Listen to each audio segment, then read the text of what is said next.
Welcome to the Driven to Succeed Real Estate Podcast. I'm your host, Brandon Olson, and today I have a very special guest, an appraiser, Nancy Vischer, from Everest House Valuation out of Maple Grove, Minnesota. So we've met each other through Alignable, right? Through this networking thing that just started, this soft, what do you want to call it, platform. Yeah. And I've been meaning to have an appraiser on for the longest time. So I'm very happy to bring you on today and kind of just chat a little bit about you, a little bit about the real estate industry, and about appraisals. Yes. Well, thank you so much for having me, Brandon. I appreciate it. Awesome. Nancy, so what we met a few weeks ago and we talked about some things. We had a great conversation. It actually went longer than I even anticipated. So we'll try to keep this short and to the point for our guests, our people watching here today. But getting to know you a little bit, and we were just talking just now a little bit about how your husband's from South Africa and the difference in how their houses out there is, and you know, and so forth. So it was very nice to get to know that side of you as well, and that's what a lot of times people need to know, you know, too. Who are you as a person? So there's some great conversations. But let's jump into one of the first things that I want to talk about is what are some, like, there's, you know, in the world that we deal with, where usually it's the loan officers and the real estate agents are really the ones that are doing most of the work with you. Yeah. Right? But you also do private appraisals, right? And you do that for clients that maybe need tax assessed values, or maybe they want to sell their home on their own. And I don't always recommend that because there's so many challenges with that as well. But to each their own, it is what it is. So some of the myths that we have is, like, one of the first ones is like, I get it all the time, specifically when I have an offer in rural Minnesota, right? And it's an FHA offer. So they're like, we want to close in 30 days. Can we do that? How long is it going to take? And, you know, and I wanted to get your take on that, because the scheduling process the scheduling is the same, but you have additional things that go along. I guess what the main thing is kind of point out the difference between an FHA appraisal and a conventional appraisal. Okay, great. Great question. Well, thanks so much for having me first. This is super fun. So FHA really focuses on safety, soundness, and security. And they have a whole bunch of, bullet points or things that appraisers must call out, that appraisers have to look for when they're appraising a house for FHA mortgage financing. One of the big things that most people know about is chipping and peeling paint. This is not just on the exterior, but also interior. So sometimes I see this on the floor in the basement of an unfinished, sometimes maybe in the laundry area, if that paint is kind of chipping, peeling. Their concern, okay, firstly, anything built before 1978 could have lead-based paint, and therefore, you know, you can go down this slippery slope, but a child could pick it up and eat it and then get lead poisoning. That is their concern, and it has been an issue for people, you know, going back in the 80s, young kids. So appraisers have to call out any chipping, peeling paint that we see inside or outside of the house. Most of the time you see this around older windows, around the trim, on siding. You can see it on decks. That's mainly the areas that we see. Entryways, and like garage entrances. You get the separate garages. Yes. A lot of times you'll see that specifically, like very good point, because you were talking about a rural property, and rural properties often have an outbuilding or two and a shed, and FHA requires that all those outbuildings also be lead-based, be free of chipping, peeling paint and any possible lead-based paint. So I just did a final inspection on a rural property out in Loretto where he had a chicken coop, huge barn, a detached, large, like big outbuilding, and all those things had to be checked to make sure that they were no longer had chipping, peeling paint. And it actually, I went into the barn with him, and there were horses in there, and I did not do the original appraisal for this one. I wasn't assigned to do it, but what most likely happened was the original appraiser has probably retired Sure. since, and now they need somebody to do this final inspection. So that's why I was out on that property. But he actually showed me the interior of this huge barn.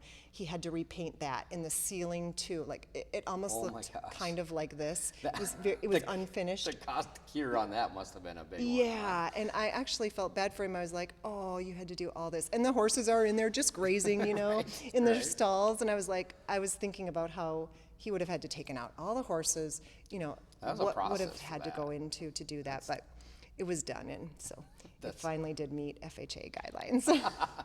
Nice. So we have the chipping and peeling paint. Now, I've had this question come up to me. It's like, well, this house was built in 2005.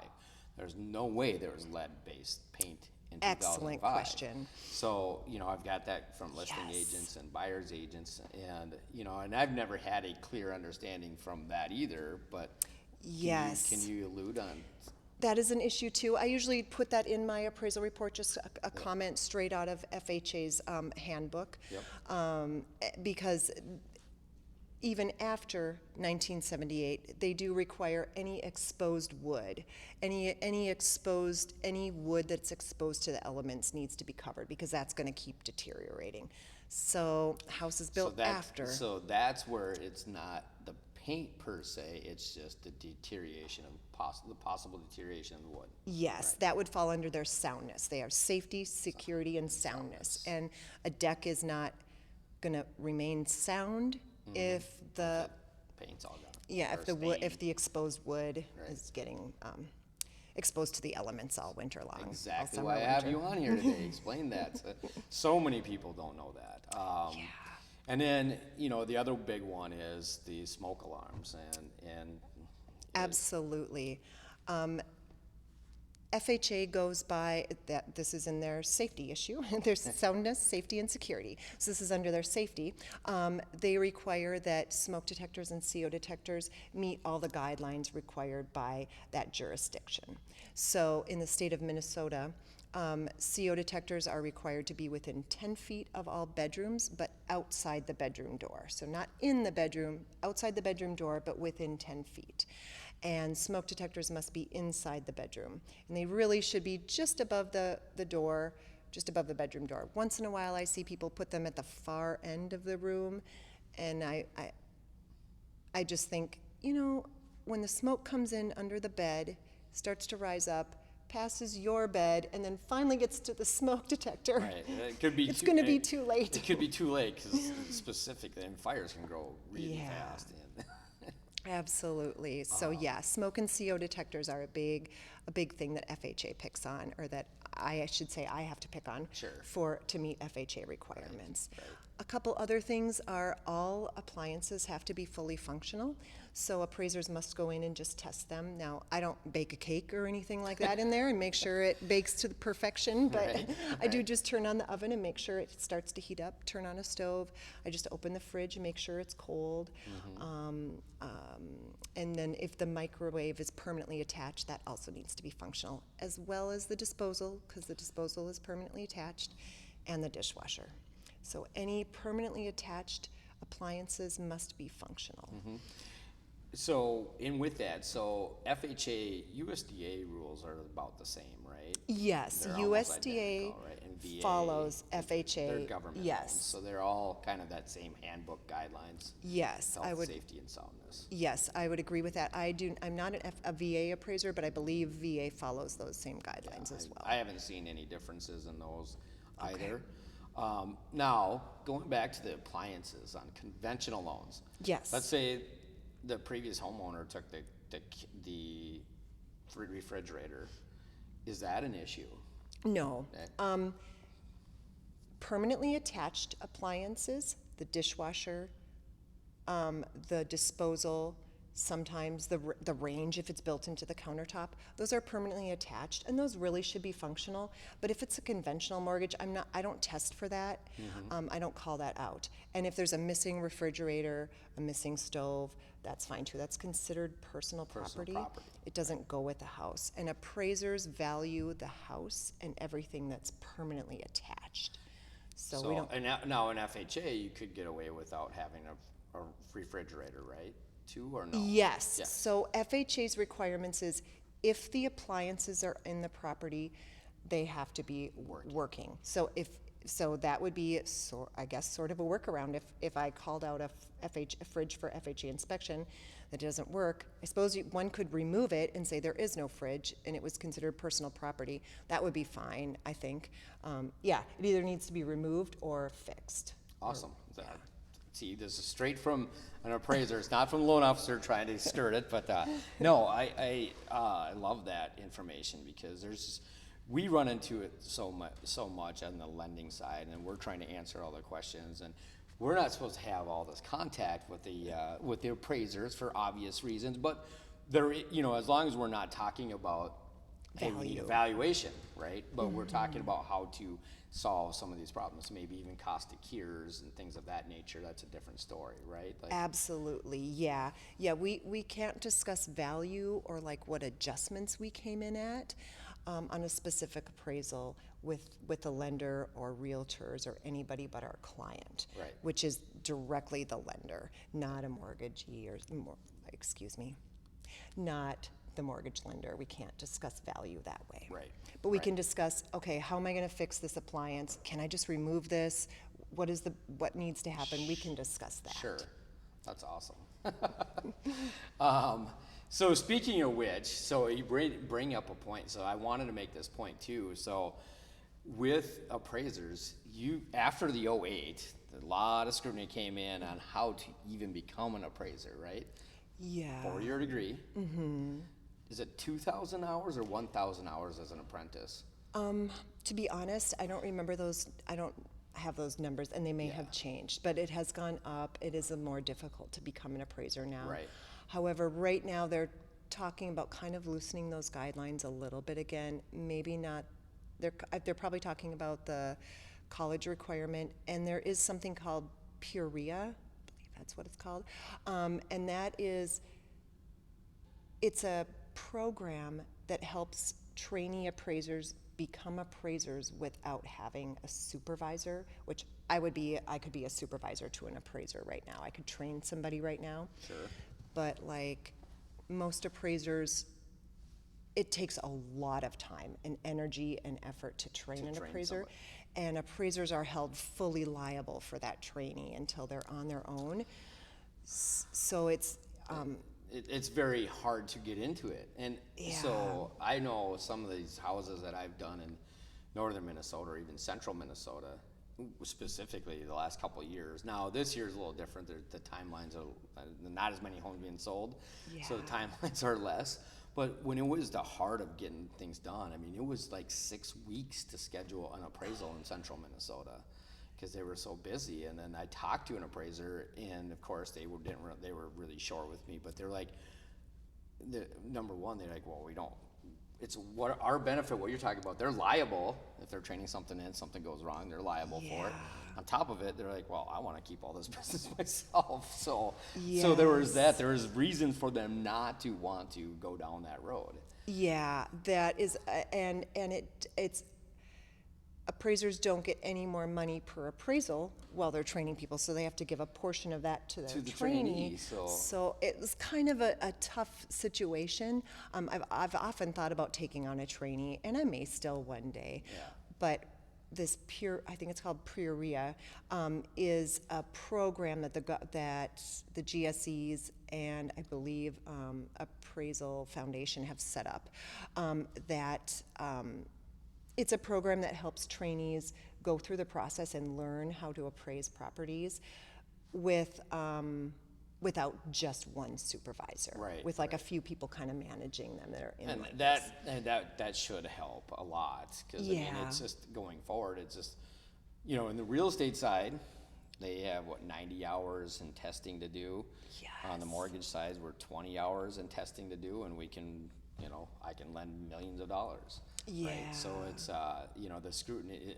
To me, it always seemed a little bit off in that. I mean, granted, I took full advantage of the 20 hours and so forth, but it's funny the differences into just getting a real estate license or become a mortgage lender. versus becoming an appraiser. So it goes out to your industry a lot, and or on your side of the industry on how you guys do, because you guys get the brunt of a lot of things. I mean, if something comes up on appraiser, if it's appraisal, it's short.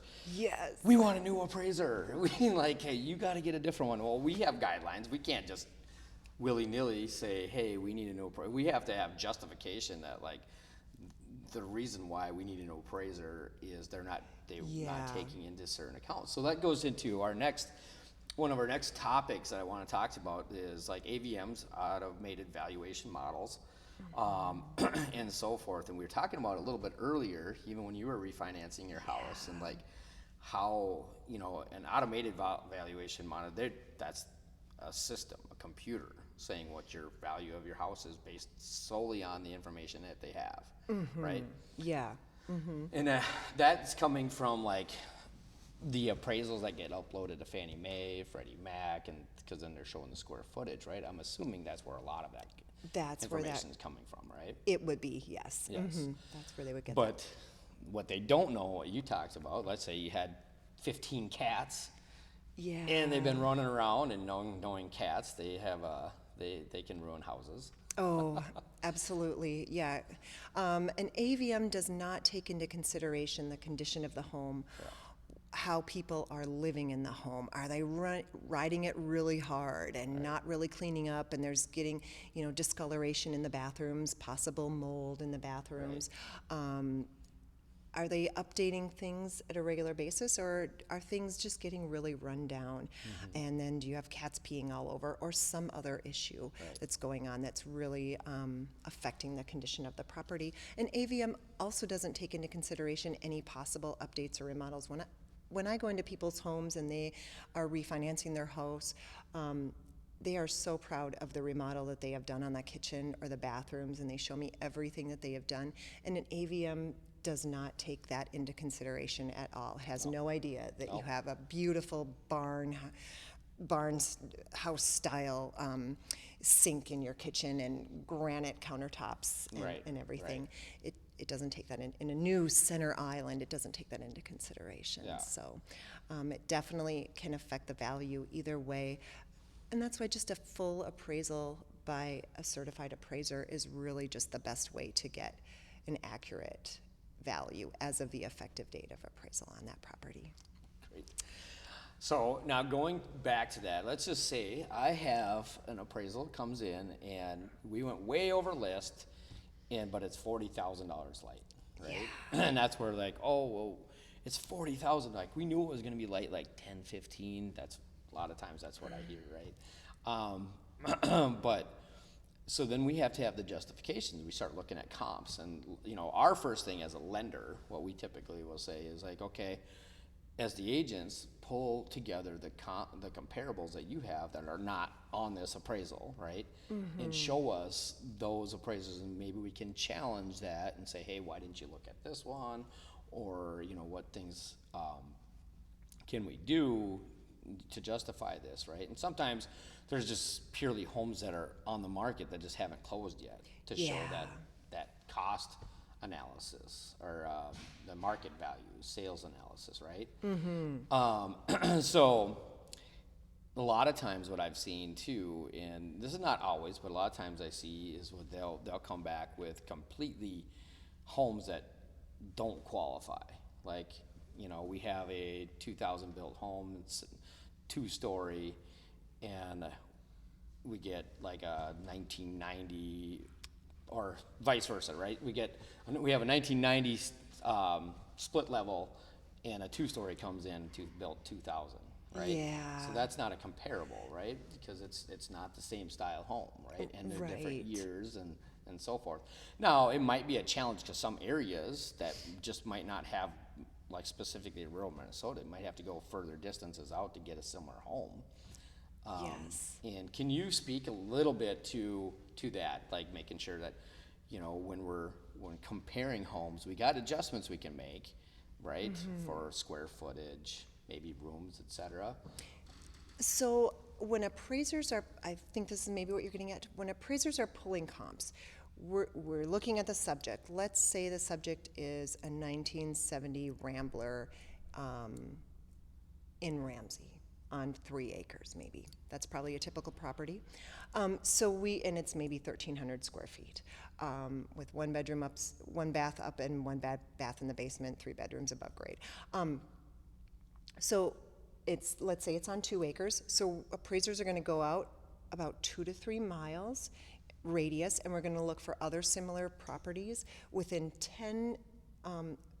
First, we look for like within 10 years of the subject. So that property was built in 1970, we said. So we'll go from like 1960 to 1980. Maybe we'll expand out a little more, 1950, 1955 to 1990.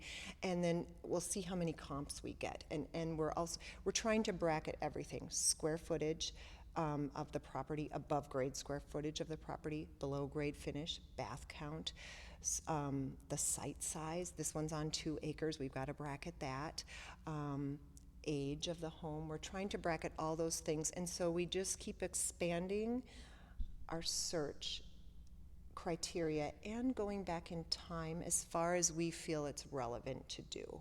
So we wouldn't expand our search out to, like, if you're in Ramsey, you wouldn't expand out to Blaine or Coon Rapids. That's not comparable. Right. Those are all Right. tiny little, not tiny houses, but those are all houses on small lots. That's not comparable. Right. So you just expand to where it's appropriate to expand to. Right. So the best one, you brought it up too, is the above grade square footage and below grade, because that's usually the number one. Is like, well, we Yes. have all this below grade square footage, Yes. and the adjustments on that are not as comparable above grade. Yeah. So, firstly, everyone wants to live above ground. In Minnesota, we love our finished basements. We want our basements and we want them finished, and they're also excellent for if there's tornadoes. But we want to live above ground. So above ground square footage is always going to be more value than basement square footage. But basement square footage and basement finish definitely has value. Right. I would say, and statistical analysis, appraisers do statistical analysis on every appraisal we do, and so we gather the comps and then we put it into the statistical database, and it helps us determine what the adjustment for bedroom, bathroom square footage would be. And I would say typically above grade square footage is worth about twice as much as below grade finished square footage. So if in this hypothetical Rambler in Ramsey, it might be approximately $60 a square foot above grade and maybe about $30 a square foot the below grade. And that's the difference. That's not price per square foot of that property. I love that point, because that's where so many people, they spend so much money down there that they don't get it back out, right? Yeah. Because they go really nice finish and really all this down there, which is great. It looks great, but you're not getting dollar for dollar, right? So That is I've had true. people that flip homes, some investors that flip homes or contractors, and that's what they always say. Oh, I learned the first couple that instead of finishing out these basements or doing all this other stuff, that if we could put a bonus room on, open up the main living areas, and doing those other things, are dollar for dollar, specifically going up. Yes. If like you got 2 stories over here, but now you can expand over the rest of the house too. Yeah. And that's where they're like, oh, that's where we make twice as much money. We put it into, but we got to make sure that it's going to be, because you get those homes that I had one in my neighborhood, and now everybody else is caught up because it was the first. We call it the McMansion. Right? 'Cause Yeah. it was like the first Scrooge big one. McMansion. You come down and just beautiful home and nothing but ramblers or, split levels next to it from the 60s and 70s. Yeah. And here's one built in 2015, right? And it's huge, and they're trying to sell it. And this is a few years ago. They're trying to sell it for $800,000, and everything else is $4.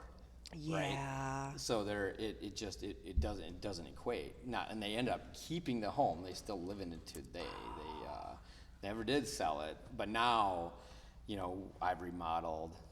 Some other people have. So, and people are starting to go up, and now they're starting to get more in line. But it definitely Yeah. They were just and then they would not budge. Well, they put a ton of money into it. Yes, that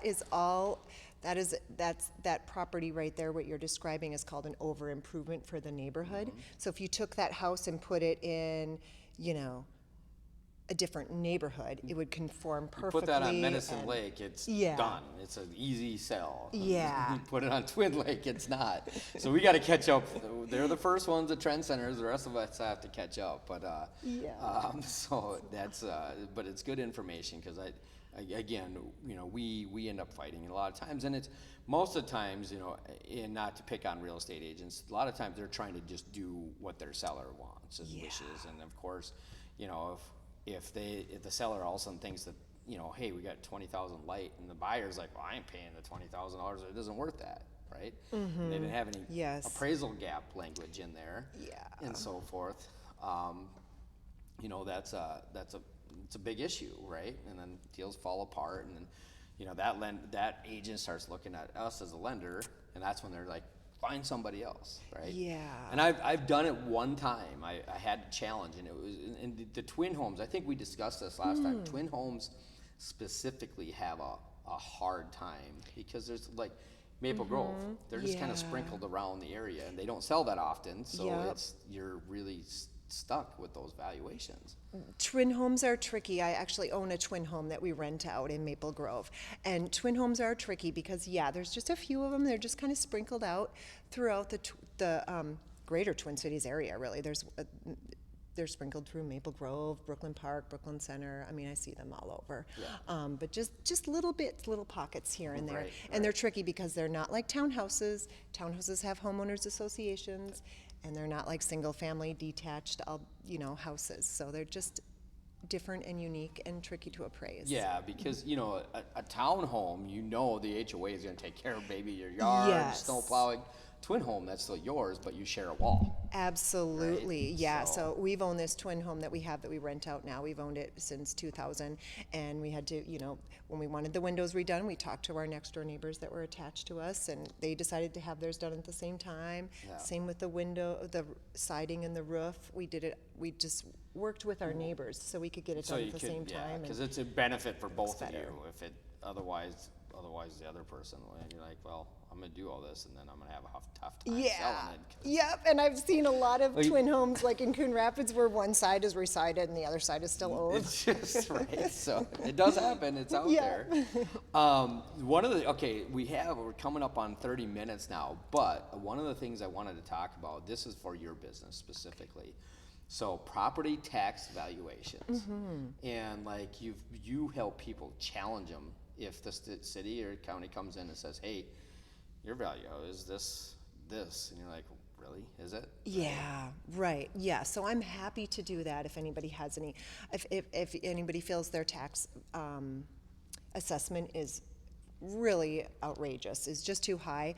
I'm happy to look at that, and I can take a look at your property and pull some comps, just kind of look for comps and see if we are right in the range, if that's actually probably about the value of your property, or no, I think we can do something here. I think you might have a case here, and if so, then I would have that homeowner reach out to their city and find the comps or the properties that assessor used and thought were comparable to your house. And then we'll take a look at those, and I can say, well, yeah, those are actually pretty good ones, or no, I wouldn't have done this. This isn't a superior school district. This is far superior.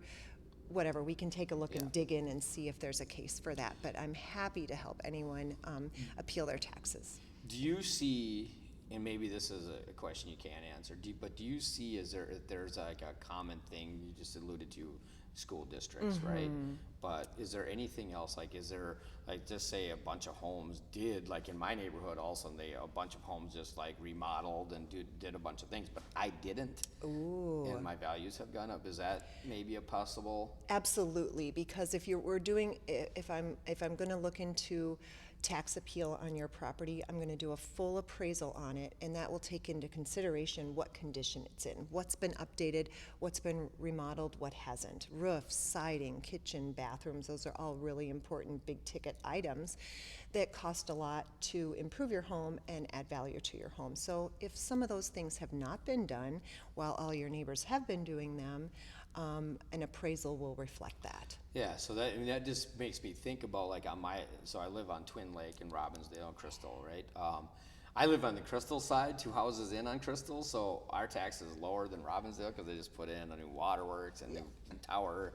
I can see it from my house, but so we have lower taxes over here. But I know there's a lot of older people on the lakes, but there's a turnover that's coming in, right? And people like me come on and we remodel, we do all these things, but the older people, their taxes are going way up because of those. Yeah. So maybe that's And those people, yeah, maybe we have to go door knock for you. Yeah. Like, hey, your property tax is too high. I probably get myself in trouble for this, but I think my personal opinion is that these property taxes and these valuations have gone up so fast because of the sales of the property over the last few years, and I don't know where this money's going. I don't know. Can anybody tell us where the money's going? Right. Can't lean to that pool. Right. Exactly. So, you know, Nancy, I am super happy that I got you to come, that you're on the show as a guest. That, like, this is really good information, and you know, we all get bad raps in our own ways, right? So what I like is having the voice behind that and understanding like where you guys come from when you're appraising homes and so forth, because it just sometimes I've had agents who are like, I'm not working with this appraiser because they always hit it low or whatever, and it's like, you know, and they're on our appraisal boards, right? Yes. So it's not like I can't just say, hey, we got to ditch that one and get somebody else. And so forth. So, but I really wanted people to understand what really goes into all of it, and you know, because it's an opinion of value, right? So you know, we're looking at, let's talk about this quick. The last little things we have assessed value. That's like property tax assessed value, right? Then we have the cost analysis value, right? Okay. And then we have the market value, right? Am I missing anything? There's also an income approach to value. Yes, so that's for more like a Rentals, or commercial. Do you, speaking of that, and it's becoming such a big thing over the last decade, is like Airbnb, VRBO. Yeah. Is there cost analysis ones that you, or income approaches that you can take that utilizes those, or is it more just rental income? That is a really good question, and that's becoming more and more prevalent. Right now, Fannie Mae and Freddie Mac and the GSEs want us to use long-term rentals. Right. So I have appraised some Airbnbs that I knew were Airbnbs. I talked to the homeowners, that kind of thing. And spoke to the lender, and they wanted it appraised as if it was a long-term rental. Right. So that's what I compare to when I do the rent schedule. I compare it to other long-term rentals. So, but that is definitely It a is niche. changing, because I know on our non-qualified mortgage products, there are some of them we'll take in because they're specifically like, hey, this is a you know, this has a guest house on the lake, right? And we rent this out, so we want, and it's VRBO, and we have 2-year history, and it's making $5,000 a month versus, you know, $1,800 long-term rent, right? Yeah. Why can't we use that $5,000, you know, and so forth? So I know it's coming, and I think it just takes a while for Fannie Mae and Freddie Mac. They don't do anything. Right. It takes quick. It takes a while, and I think there might be kind of holding out to see where this whole Airbnb thing goes, because there's also, you know, like some of our very, very best friends we were just talking to yesterday at their pool in their backyard, talking about, like, you know, if maybe we'll get a smaller house and we'll rent this one out. And then they thought immediately, like, we couldn't do Airbnb because our neighbor, even though we have a pool in the backyard, because our neighbors would like lose it, you know, they would not they would not. Well, we could probably do a regular rental. And I think there might be some zoning laws, some sitting laws, Sure. city laws that are going to start to come into play. That may affect these Airbnbs, but I will say I enjoy staying at them on girls' Yeah, weekends yeah, and stuff. right, And and as an appraiser, my friends in these houses are just like, woohoo, this is perfect. Whereas I'm looking at it more from a real estate Right. investment, and I'm like, this is actually really great, And Right. oftentimes the one we stay in is like right down it's on a busy road, which Yeah. we don't care about because we're just renting. But if you live there, Yep. you don't really want to live on a busy road. Sometimes the places, these Airbnbs that we stay in that I've seen are in kind of busy areas, kind of commercial. It's not really great for living, but it makes for an Walking excellent distance and, yeah. fun times or the park, right? Exactly. The last one we stayed in, we walked a mile and went to like some St. Paul market, Sure, It's right. perfect. Right? Because I think, I just talked to somebody recently and they wanted to buy an investment property in Duluth and they can't. I think Duluth is like licensed out either because of all of the VRBOs, Airbnbs. And he got around it. It was in the Canal Park. He got around it simply because it was zoned commercial and residential. And so it used to be a commercial building, and they turned it into like, I think 8 condos, and then renting it all out. It takes money to make money. He's got money. So Nice. it was I was just jealous. I'm like, that sounds like, he's like, the way we have this scheduled, this thing's gonna make some really good money, but it's gonna cost, it was gonna cost them $1 million, like in upgrades, to the house, or to the property. But looking at the payback schedule on it was not too long. I'm like, geez. So, anyway, awesome. Getting off subject here, but Nancy, I appreciate our conversations. Has always been great, so thank you for coming on. We talked about maybe even doing this, once a year. So I'd love to have you back on, next year, because we know the market's going to be changing over the next couple of years. So it'll be interesting to see, what effects comes through the appraisal world and so forth. Yeah, absolutely, absolutely. Thank you so much. Yes, no Appreciate it. problem.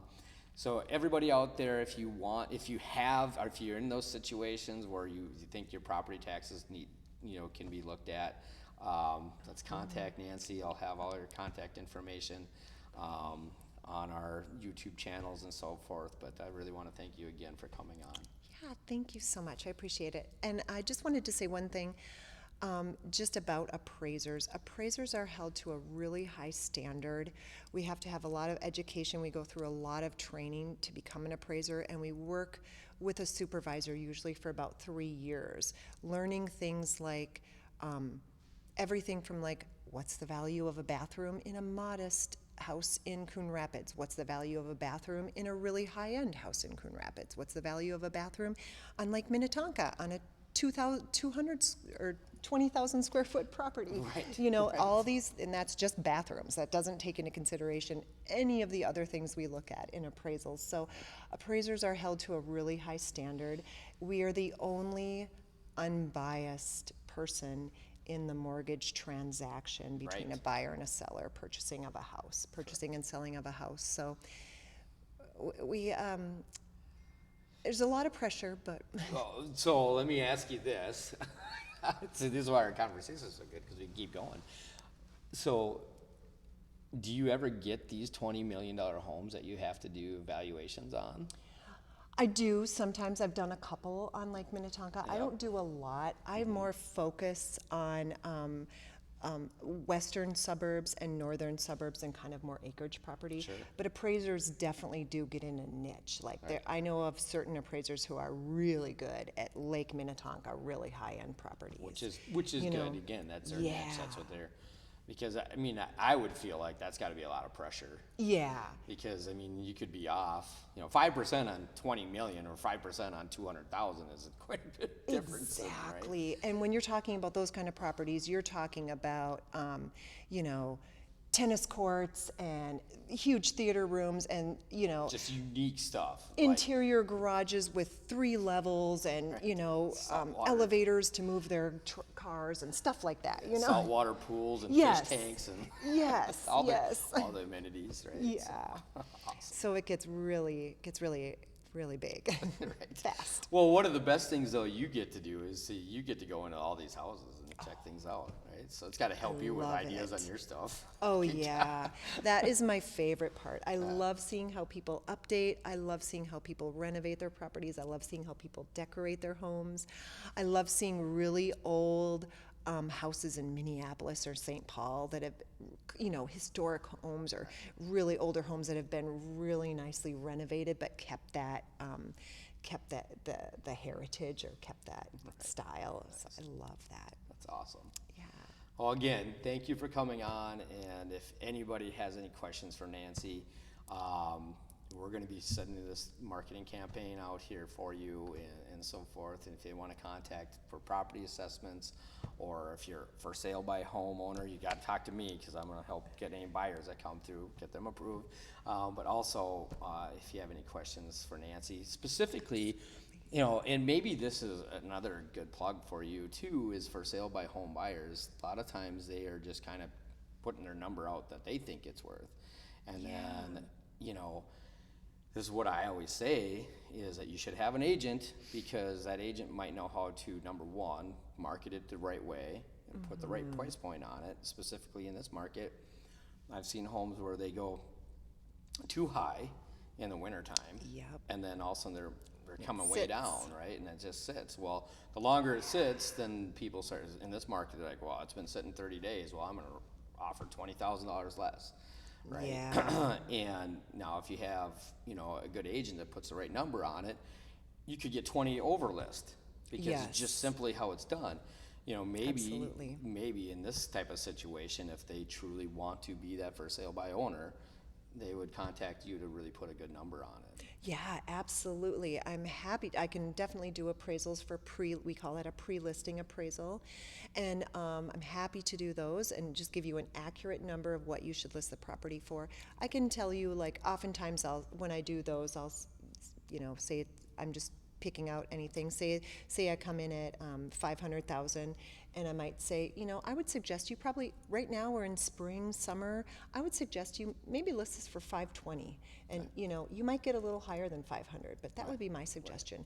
But if someone's working with a listing agent, that would be their best. Yeah, I mean, it's been proven time and time again that, if you take out the commissions and everything else out of it, that for sale by home sellers, they don't make as much as they would having an agent. So let me throw that out there too. If you're just to do it yourself and you got to do it this way, you can do that. But it's been proven, history has proven that real estate agents, they do prove their worth when selling. Yeah. So you get it back. Yeah, I absolutely agree with that. And it's just like you said, oftentimes people list too high, and then that sits on the market and it ends up selling lower than market value. I've seen that many times. I've appraised them many times where I come in higher than the market value because I'm like, it's worth this number. I see it's only selling for this number, but but all my comps, everything supports this number, and oh, look at this. It's been on the market 100 days. Why is that? Oh, you listed it up here. Okay, now it's all falling into play. It all makes sense. Exactly. And then, sometimes too, they put weird numbers on them too. And I found this out recently, had one that, and I talked to a couple brokers on it, and they're like, I always list at 25,000 increments.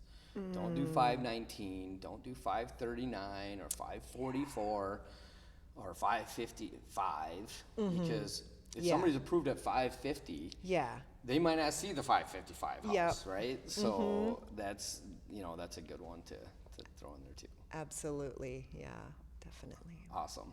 Yeah, and I also, measuring services, I also provide a measuring service, and that is really important to measure the property, to know what square footage that property is before you list it. Right. Just for an example, on my own house, when we went to purchase the house that we did in 2019, it was listed at 3,500 square foot above grade. And because I'm an appraiser and I totally nerded out, I measured it myself when we did the inspection and everything. And I came back and I said, it's only 3,100 square feet.